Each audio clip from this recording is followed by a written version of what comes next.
कि मायावती जी का पहला कथन जो है, जो उन्होंने कहा है कि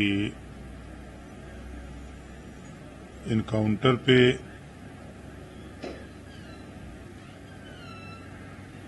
राजनीति की जा रही है, ये बात सही है। इस नाते सही है कि जब 67 मुसलमान अपराधी जाति के,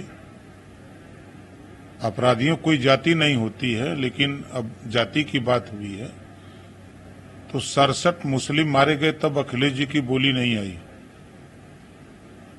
20 ब्राह्मण मारे गए इनकाउंटर में, तब नहीं बोले। राजपूत मारे गए। हर कौम के लोग जो अपराध की दुनिया में हैं, अगर अपराध करते हैं तो उनके खिलाफ कार्रवाई हुई है। और 16 यादवों का इनकाउंटर हुआ इस सरकार में 7.5 साल में। और ये जातिवाद कर रहे हैं, ये जाति नहीं बता, ये जातिवाद कर रहे हैं, अपनी जाति को लामबंद करने का काम कर रहे हैं। इनको भय सता रहा है कि कहीं दूसरे मोहन यादव न पैदा हो जाए यूपी में। इस नाते समाजवादी पार्टी के नेता को भय सता रहा है। सर, क्या लगता है उत्तर प्रदेश पार्टी सवाल खड़े कर रही है? वहीं कैसरगंज के पूर्व सांसद ब्रजभूषण शरण सिंह ने भी इस इनकाउंटर पर सवाल उठाया और उन्होंने कहा कि पैसों के लिए पुलिस यह काम कर रही है। देखिए, लोगों के अलग अलग विचार हैं। पुलिस पैसों के लिए काम नहीं करती है। जब उनका बेटा अगर पुलिस में होता या दरोगा होता, अगर जब अपराधी गोली की वर्षा करेगा तो उनका बेटा अगर पुलिस में होता या दरोगा होता तो वो आधार कार्ड पहले पूछता कि पहले आधार कार्ड दिखाओ भाई, तब हम गोली चलाएंगे, या फूलों की वर्षा करेगा। अपराधी की कोई जाति नहीं होती है, अपराधी अपराधी होता है। अगर अपराधी के पकड़ने में पुलिस के ऊपर अगर वो फायरिंग कर रहा है तो पुलिस अपने सुरक्षा के लिए, अपने बचाव के लिए, अपराधी को पकड़ने के लिए गोली चलाती है। उसमें कौन मरता है वो तो समय बताता है। सर, उत्तर प्रदेश के मऊ जिले में समाजवादी पर बलात्कार का आरोप लगा है। पुलिस ने भी आरोप मामला दर्ज किया है। इस समाजवादी पार्टी का नाम काहे को आ रहा है? अयोध्या में नाम समाजवादी पार्टी का नेता, कन्नौज में समाजवादी पार्टी का नेता, अभी आप बता रहे हैं कि मऊ में भी समाजवादी पार्टी के नेता है। ऐसा क्यों? इसका जवाब समाजवादी को देना चाहिए कि नाम खाली समाजवादी का क्यों आ रहा है। समाजवादी पार्टी को कह रही है कि आरोप लगाया जा रहा है। यही बात तो उन्होंने अयोध्या में कहा, जांच हुई, जांच में दूध का दूध पानी का पानी हो गया। वही बात कन्नौज में उन्होंने कहा कि डीएनए टेस्ट करा लीजिए, डीएनए टेस्ट में भी दूध का दूध पानी का पानी हो गया। अब अगर वहां भी कहें तो वहां भी टेस्ट करवा लिया जाए। तो ये सिर्फ झूठ बोलने के काम कर रहे हैं। अपराधी, मैं फिर कह रहा हूं कि अपराधी की कोई जाति नहीं होती है। अपराधी अगर अपराध करता है, जब उसकी जांच होती है, अगर वो किसी पार्टी से अटैच होता है तो फिर नाम उस पार्टी का आता है। सर, कांग्रेस नेता राहुल गांधी से रोजगार की समस्या नहीं, और प्रधानमंत्री जब से आए हैं जब से बेरोजगारी ज्यादा बढ़ी है भारत में। शायद उनको पता नहीं कि 60 साल शासन दिल्ली और यूपी में कांग्रेस ने किया, और कांग्रेस शासन करने के बाद इन लोगों ने इतना काम किया कि जुल्हा दुनिया सारी साईं दर्जी फकीर शेख सैयद पठान वोट देता है कांग्रेस को, वोट देता है सपा को, वोट देता है बसपा को।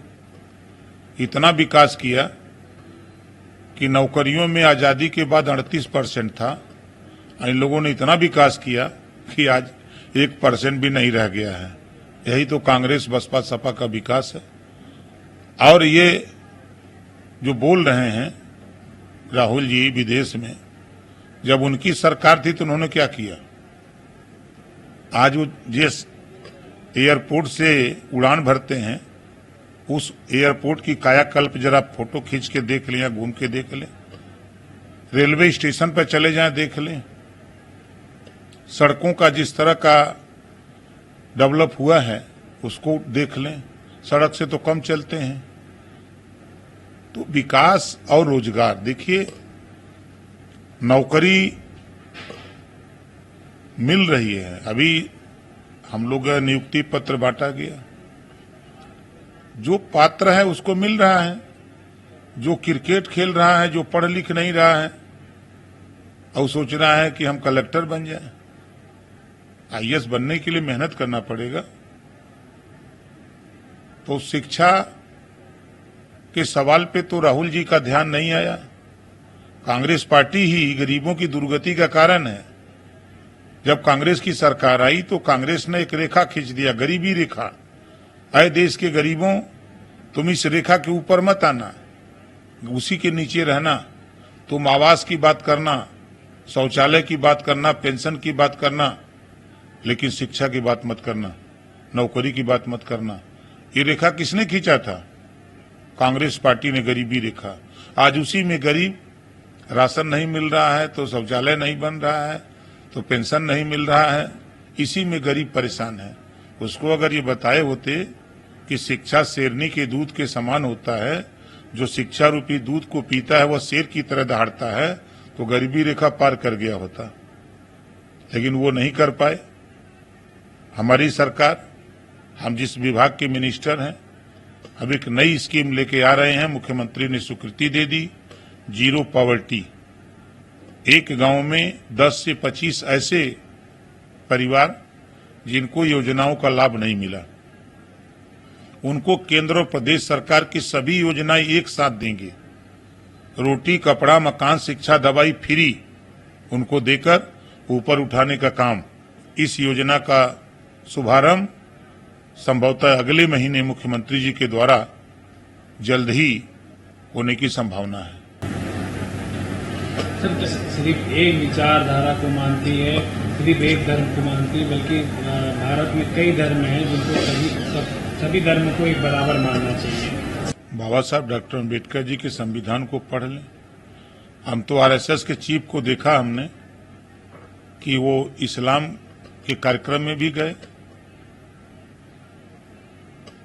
उनके यहां भी जाते हैं, उनके विकास की भी बात करते हैं। शायद राहुल जी को आरएसएस के चीफ की बात नहीं सुनाई दी होगी। वो लोग सिर्फ आपस में जो काम उन लोगों ने लड़ा करके दंगा कराने का काम किया, कर्फ्यू लगाने का काम किया। कांग्रेस की सरकार में, सपा बसपा की सरकारों में देश में दंगे होते थे, कर्फ्यू लगते थे। आज मोदी जी, योगी जी के राज्य में हम अगर यूपी की बात करें तो 7.5 साल पूरा होने जा रहा है, एक भी दंगे नहीं हुए, कहीं कर्फ्यू नहीं लगा। यही कांग्रेस, यही राहुल जी चाहते हैं, यही सपा बसपा के लोग चाहते हैं कि प्रदेश में कर्फ्यू लगे, दंगे लगे, लोग मारे जाएं, आपस में भाईचारा खत्म हो। हम लोग भारतीय जनता पार्टी, एनडीए गठबंधन, भारतीय समाज पार्टी, अपना दल हो, चाहे निषाद पार्टी हो, हम सब लोग मिलकर के सबका साथ, सबका विकास की बात हो रही है। यहाँ खाली सैफई में बिजली जाई और सैफई का विकास हुई, ये काम हम लोग नहीं करते। आप चले जाओ रायबरेली, कांग्रेस की सरकार थी तो खाली रायबरेली दिखाता रहा, लेकिन यहाँ तो 75 जिला दिखाई दे रहा है। हम लोग 75 जिले में काम कर रहे हैं। 75 जिले के विकास की 25 करोड़ आबादी है, ना कोई हिंदू है, ना कोई मुसलमान है, ना सिख है, ना ईसाई है, ना जैन है। 25 करोड़ आबादी के विकास के लिए काम हो रहे हैं। सर, रक्षा मंत्री जी वाले कश्मीर पीओके को निवासियों से आग्रह किए हैं कि वो भारत में शामिल हो जाए, क्योंकि हम आपको अपना मानते हैं जबकि पाकिस्तान आपको विदेशी मानता है। ये सही कहा है, रक्षा मंत्री जी ने सही कहा है। जब वो लोग मान ही नहीं रहे हैं, नागरिकता आपको देने को तैयार नहीं है। यहाँ नागरिकता देने के लिए रक्षा मंत्री जी कह रहे हैं, तो अच्छी बात है, अच्छी पहल है। सर, ब्रजभूषण शरण सिंह कहते हैं कि हमारे खिलाफ पहलवानों ने ठीक उसी तरह से साजिश रची जैसे पांडवों ने द्रौपदी के साथ।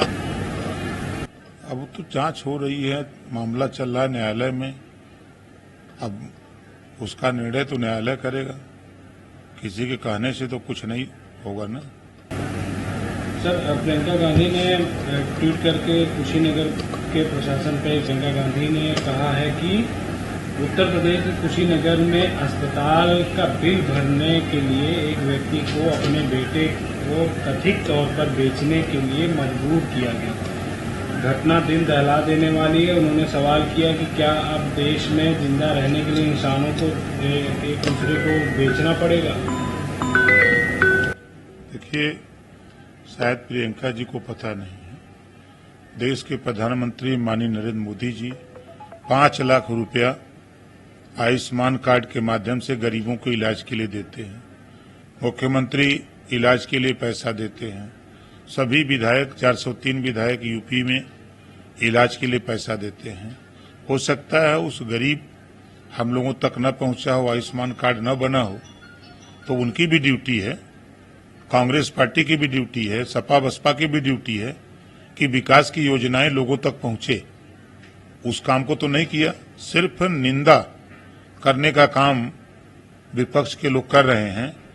और आज गरीब, आप किसी हॉस्पिटल में चले जाइए, अभी मैं गया था सिविल में दवा लेने के लिए, मैं खुद अपने के लिए, मैं वहां गया, देखा तो कम से कम नहीं कुछ तो 2000 पेशेंट तो वहां हैं।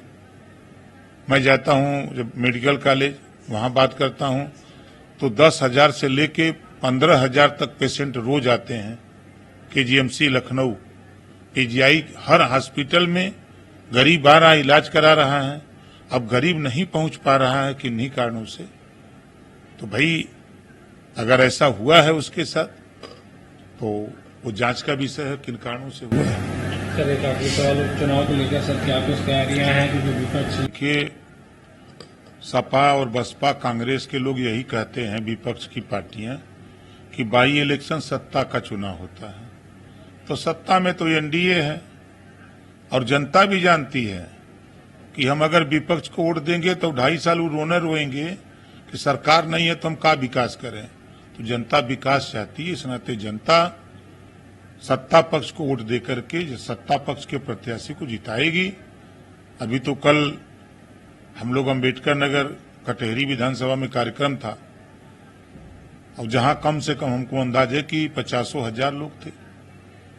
मैं अभी परसों मझवा में था, मिर्जापुर में, वहां भी देखा तो कम से कम 5 से 6,000 के बीच में लोग आए थे। बल्कि हमने मजाक में वहां कहा कि भाई ये बनारस वाले तो नहीं आ गए हैं, जरा हाथ उठाओ जो मझवा मिर्जापुर के लोग हो। तो 100% लोग हाथ उठाए। तो लोग कथनी और करनी, अब चुनाव का बिगुल बजेगा, जनता मालिक है, जनता के बीच में वो भी हैं, हम लोग भी हैं।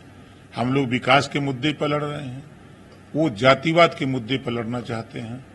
तो जातिवाद हम लोग होने नहीं देंगे। हम लोग विकास के इशू पर प्रदेश और देश को खुशहाली की तरफ ले जाने का काम करेंगे।